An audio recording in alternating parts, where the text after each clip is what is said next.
Assalamu alaikum friends. Today we will be talking about the second fundamental right, that is right to freedom. In the previous lecture we have already discussed the first fundamental right, that is right to equality. Today we will try to discuss the second fundamental right, that is right to freedom. Article 19 to 22 of Indian Constitution deals with the second fundamental right, that is right to freedom. Therefore, Article 19, 20, 21 and 22 of Indian Constitution deal with right to freedom. But I think it's not possible to cover all the four articles in the single video because Article 19 itself is so vast that it alone provides us 6 freedoms that have been given to the citizens of India.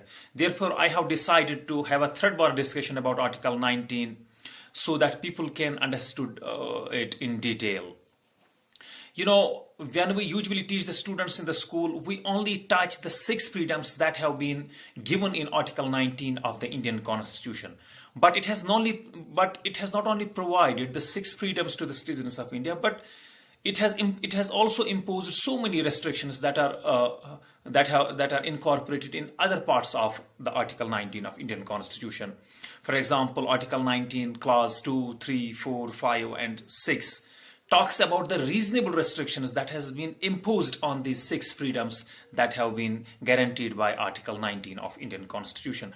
So I request my viewers to watch this video till the end so that you will come to know that what are the reasonable restrictions that have been imposed in Article 19 of the Indian Constitution. Now let us discuss these 6 freedoms that have been given in Article 19 of Indian Constitution. Article 19 Clause 1, Subclause A says that all the citizens of India shall have the right to freedom of speech and expression. इस article में बोलने की आज़ादी दी गई है हिंदुस्तान के शहरियों को, वो अपने ख्यालात का इजहार कर सकते हैं। लेकिन मैंने पहले ही कहा कि freedom of speech and expression does not mean कि आप कुछ भी बोल सकते हो, आप किसी को डिफेम कर सकते हो, आप किसी के खिलाफ आप कॉन्टेम्प्ट ऑफ कोर्ट कर सकते हो। इस पे आपको रीजनेबल रेस्ट्रिक्शंस जो है वो आर्टिकल 19 क्लॉज 2 में लगाए गए, उस पे हम बाद में डिस्कस करेंगे। लेकिन यहां पे हम फिलहाल सिंपली मुख्तसरन ये बोलेंगे कि कौन से 6 फ्रीडम्स जो है वो हिंदुस्तान के शहरियों को दिए गए हैं। तो ए में यही है, freedom of speech and expression, आप अपने ख्यालात का इजहार कर सकते हो, आप बोल सकते हो। आर्टिकल 19 क्लॉज 1 सब क्लॉज बी कहता है all the citizens of India shall have the right to assemble peacefully and without arms. हम कहीं पे भी जमा हो सकते हैं पुरअमन तरीके से, विदाउट आर्म्स, लेकिन हथियारों के बगैर। सिर्फ एक एक्सेप्शन है कि सिक्स जो है उनके पास उनके मजहब में है कि उनके पास 5 चीजें हमेशा होनी चाहिए, उसमें एक चीज जो है छुरी है, तो वो रख सकते हैं 6 ऑनली। लेकिन बाकी के लिए यही है कि हम पीसफुली जमा हो सकते हैं बट विदाउट आर्म्स, हथियारों के बगैर। Article 19 sub clause article 19 clause 1 sub clause C कहता है that all the citizens of India shall have the right to form unions or associations. हम यूनियंस बना सकते हैं, हम एसोसिएशंस बना सकते हैं, जैसे हमारे पास एम्प्लॉयज यूनियन होता है, स्टूडेंट्स यूनियन होती है, ये चीजें हम बना सकते हैं। इसके लिए हमें इस सबसेक्शन में फ्रीडम दिया गया है। आर्टिकल 19 क्लॉज 1 सब क्लॉज डी कहता है all the citizens of India shall have the right to move freely throughout the territory of India. हम हिंदुस्तान के शहरी हिंदुस्तान के किसी भी हिस्से में जा सकते हैं, हम कहीं भी हिंदुस्तान के किसी भी कोने में घूम फिर सकते हैं। इसका फ्रीडम हिंदुस्तान के शहरियों को इस आर्टिकल में दिया गया है। आर्टिकल 19 क्लॉज 1 सब क्लॉज ई कहता है that all the citizens of India shall have the right to reside and settle in any part of India. Hindustan के शहरियों को यहां पे फ्रीडम दिया गया है कि वो हिंदुस्तान के किसी भी कोने में रह सकते हैं, वहां पे सेटल हो सकते हैं। सिर्फ जम्मू एंड कश्मीर में ड्यू टू आर्टिकल 370 यहां पे बाहर वाला जो किसी भी स्टेट का यहां पे लैंड परचेज नहीं कर सकता था, but last year right this article 270 was eroded from Indian constitution. अब बाहर के बंदे यहां पर भी जमीन परचेज कर सकते हैं, अब वो जम्मू कश्मीर में भी सेटल हो सकते हैं। Article 19 clause 1 sub clause F कहता है that all the citizens of India shall have the right to acquire, hold and dispose of property. यही आर्टिकल मैंने बोला था, ये सब क्लॉज बाद में रिपेल हो गया through 44th amendment act of 1978, जिसमें कहा गया आप एक्वायर कर, आप प्रॉपर्टी ले सकते हो, रख सकते हो, बेच सकते हो। ये राइट आपको इस सब क्लॉज में दिया गया था, article 19 clause 1 sub clause F में। लेकिन ये रिपेल हो गया, याद रखना चाहिए। अब हमारे पास 6 फ्रीडम थे, वरना ये लेके 7 फ्रीडम हमें आर्टिकल 19 देता है। लेकिन अब ये लीगल राइट है अंडर आर्टिकल 300A। इससे पहले भी मैं अपने प्रीवियस वीडियो में बोल चुका हूं। It's no more a fundamental right now, क्योंकि 31 में एक्चुअली ये था, जब 31 में जो राइट टू प्रॉपर्टी को एक्सक्लूड किया गया, automatically it also ceases to be a fundamental right.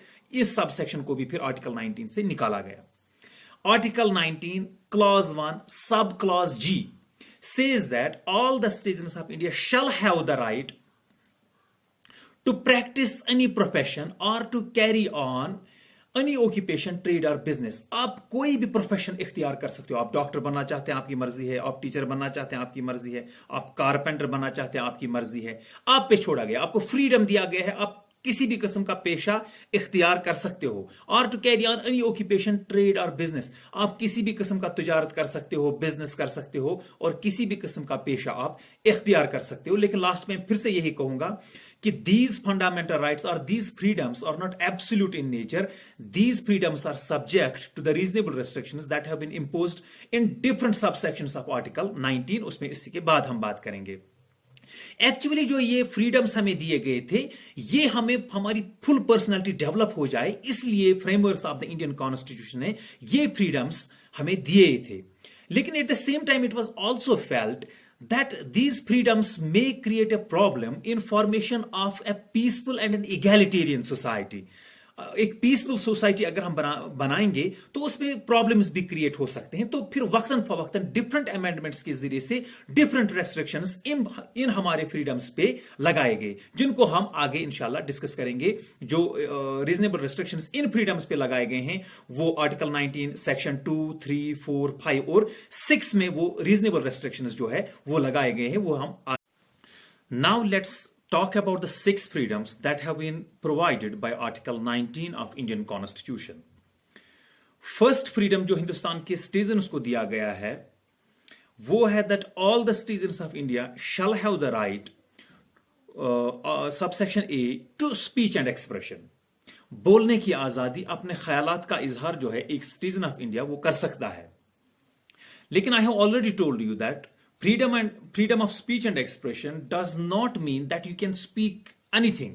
आप कुछ भी बोल सकते हो। आप किसी पे एलिगेशन लगा सकते हो, फॉल्स एलिगेशन लगा सकते हो, आप किसी को डिफेम कर सकते हो, आप कंटेम्प्ट ऑफ कोर्ट कर सकते हो, आप स्टेट के खिलाफ कुछ बोल सकते हो जिससे मुल्क की सिक्योरिटी को खतरा हो। ऐसा नहीं है। मैंने आपको पहले ही बोला है कि fundamental rights are not absolute in nature, but they are subject to the reasonable restrictions that have been imposed in different subsections of Article 19 of Indian Constitution। अगर हम इसी Article 19 Clause 1 सब Clause A की बात करेंगे, जिसमें कहा गया है all the citizens of India shall have the right to speech and expression, इसके जो reasonable restrictions लगाए गए हैं वो Article 19 के Clause 2 में लगाए गए हैं, जिसमें कहा गया है, I will quote the actual words, that nothing in sub Clause A of Clause 1 shall affect the operation of any existing law insofar as it relates to or prevents the state from making any law relating to libel, slander, defamation, contempt of court, or anything which offends the morality or decency or which tends to overthrow the state। These are the actual words that I have quoted from this article। ये मैंने coat किए हैं words from article 19 के clause 2 से, जिसमें कहा गया है कि कोई भी चीज जो एग्जिस्टिंग लॉ है उन पे असरअंदाज नहीं होगा। जो क्लॉज ए है freedom of speech and expression, इसमें कहा गया है कि freedom of speech and expression होगा। लेकिन यहां कहा गया है कि जितने भी एग्जिस्टिंग लॉ होंगे अगर वो रिलेट करते हैं किसके बारे में, लाइबल के बारे में या सिलेंडर के बारे में। लाइबल मैं आपको समझाता हूं। Liable means a published false statement against a person defaming his reputation। एक रिटन स्टेटमेंट, एक पब्लिश्ड स्टेटमेंट अगर हम किसी बंदे के खिलाफ देते हैं जो कि फॉल्स स्टेटमेंट होगा, उसको डिफेम करने के लिए, उसको लाइबल कहते हैं। फिर सिलेंडर्स, SLANDER, इसका मतलब है एक verbal statement, a verbal false statement defaming the reputation of a person. सिर्फ इतना फर्क है लाइबल और सिलेंडर में। Libel means a published false statement and slander means a verbal false statement. अगर वो दोनों सूरत हाल में एक इंसान की रेपुटेशन को खराब करने के लिए हमने इशू किए हैं वो स्टेटमेंट्स, उन पे स्टेट लॉ बना सकता है। कहता है nothing can stop the state from making law on libel, slander, defamation, contempt of court. इन पे स्टेट लॉ बना सकता है, इन पे रीजनेबल रिस्ट्रिक्शन स्टेट लगा सकता है। या अगर कोई एग्जिस्टिंग लॉ इन पे ऑलरेडी बना हुआ है, वो राइज है स्टेट में, उसको भी जो article 19 clause 1 sub clause A असरअंदाज नहीं होगा। यानी कि स्टेट को कोई भी चीज नहीं रोक सकता है, स्टेट को ये freedom of speech and expression नहीं रोक सकता है लॉज बनाने से इन चीजों पे। इन चीजों पे जो मैं रिपीट करूंगा, लाइबल, सिलेंडर, डिफेमेशन, किसी को हम डिफेम करेंगे, तोहमत लगाएंगे, इल्जाम लगाएंगे, कॉन्टेम्प्ट ऑफ कोर्ट जिसको कहते हैं हम तौहीनी अदालत अगर कोई करता है, अदालत मान लीजिए कोई फैसला सुनाता है, इसको हम अगेंस्ट जाते हैं, इसको हम अपोज करते हैं, इसके खिलाफ बोलते हैं, this is known as contempt of court. इसमें भी स्टेट रीजनेबल रिस्ट्रिक्शंस लगा सकता है। यहां पे स्टेट को आजाद छोड़ा गया है, उसको राइट एक दिया गया है। Freedom of expression, speech and expression does not mean that you can defame anybody, you can falsely allegate anybody. आप किसको लाइबल कर सकते हैं, आप किसको डिफेम कर सकते हैं, आप कॉन्टेम्प्ट ऑफ कोर्ट कर सकते हैं। और कहा गया है और विच ऑफेंड्स द डिसेंसी और मोरालिटी। या अब हम बात करेंगे आर्टिकल 19 क्लॉज 3 की। क्लॉज 3 जो है वो रीजनेबल रेस्ट्रिक्शंस लगाता है आर्टिकल 19 क्लॉज 1 सब क्लॉज बी पे, जिसमें कहा गया है all the citizens of India shall have the right to assemble peacefully and without arms.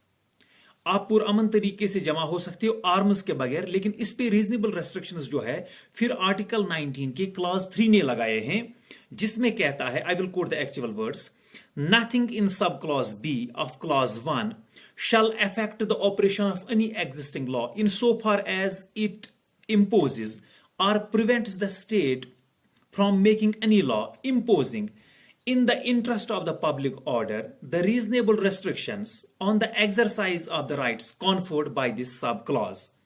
मैं इसमें समझाता हूं। ये रीजनेबल, ये सब क्लॉज कहता है, ये क्लॉज 3 19 आर्टिकल का कहता है कि nothing in sub clause B of clause 1 शैल अफेक्ट एनी एग्जिस्टिंग लॉ। कोई भी अगर राइज लॉ है इस पर जो रीजनेबल रेस्ट्रिक्शन लगाता है to assemble peacefully and without arms पे, उस पे कोई असरअंदाज नहीं होगा, वो लॉ एज इट इज रहेगा। नंबर 2, और स्टेट को कोई भी चीज नहीं रोक सकता है लॉज बनाने से। वो रेस्ट्रिक्शन स्टेट जो है वो आयद कर सकता है, यानी कि जो वहां पे कहा गया है we can assemble peacefully and without arms, इस पे फर्दर किसी भी किस्म की रेस्ट्रिक्शन जो है वो स्टेट लगा सकता है। या अगर इस पे ऑलरेडी कोई लॉ बना हुआ है तो वो भी इफेक्ट इस फ्रीडम से नहीं होगा। यहां पे एग्जिस्टिंग लॉ है वो भी जारी रहेगी और स्टेट फर्दर इस पे कोई भी रेस्ट्रिक्शन लगा सकता है for the welfare of the people, for public order, ताकि सोसाइटी में एक ऑर्डर रहे, कियोस और कंफ्यूजन ना हो जाए, राइट्स ना हो जाए। तो इस पे स्टेट को यहां पे डील दिया गया है। तो यहां पे रीजनेबल रेस्ट्रिक्शंस जो है वो हर फ्रीडम पे हमें लगाए गए हैं। अब हम बात करते हैं आर्टिकल 19 क्लॉज 4 की। ये कहता है nothing in sub clause B, यानी कि सब क्लॉज बी में हमें कौन सा फ्रीडम मिला था,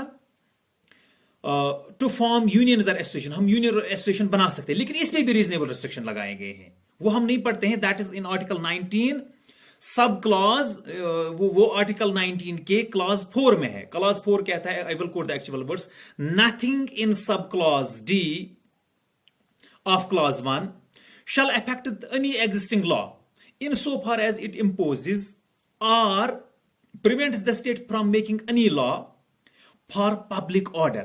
यानी कि स्टेट को यहां पे फिर से फ्रीडम दिया गया है, आप कोई भी लॉ बना सकते हो, या अगर कोई एग्जिस्टिंग लॉ है वो भी राइज रहेगा, वो भी असरअंदाज इस फ्रीडम से नहीं होगा। इसी तरीके से जो आर्टिकल 19 क्लॉज 5 जो है वो रीजनेबल रेस्ट्रिक्शंस लगाता है फिर डी, ई और एफ पर।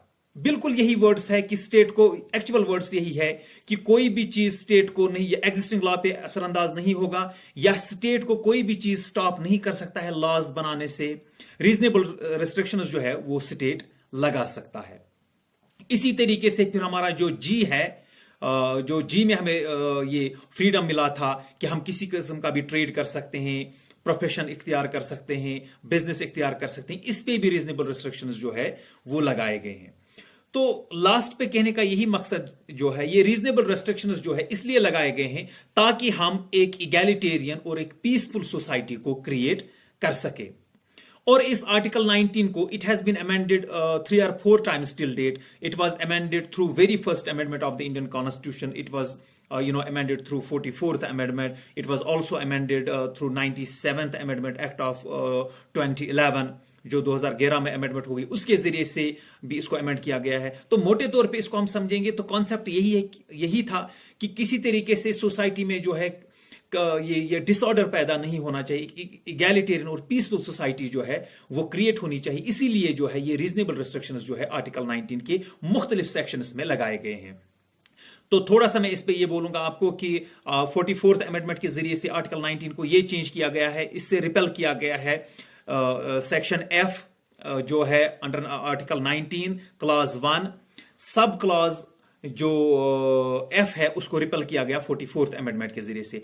और जो 97th अमेंडमेंट है एक्ट ऑफ 2011, उसमें कोऑपरेटिव सोसाइटीज को ऐड किया गया। एक जगह हमने ये कहा था कि आप यूनियंस और एसोसिएशंस बना सकते हो, जो आर्टिकल 19 का सब क्लॉज बी है उसमें कहा गया था you can form the associations और यूनियंस, तो वहां पे एक वर्ड ऐड किया गया है, अब हम बना सकते हैं कोऑपरेटिव सोसाइटीज भी। This word was added through 97th amendment act of 2011. So I think you will find my video fruitful. At the end, I would like to request you that please subscribe my channel so that you will get my future videos. Thanks a lot.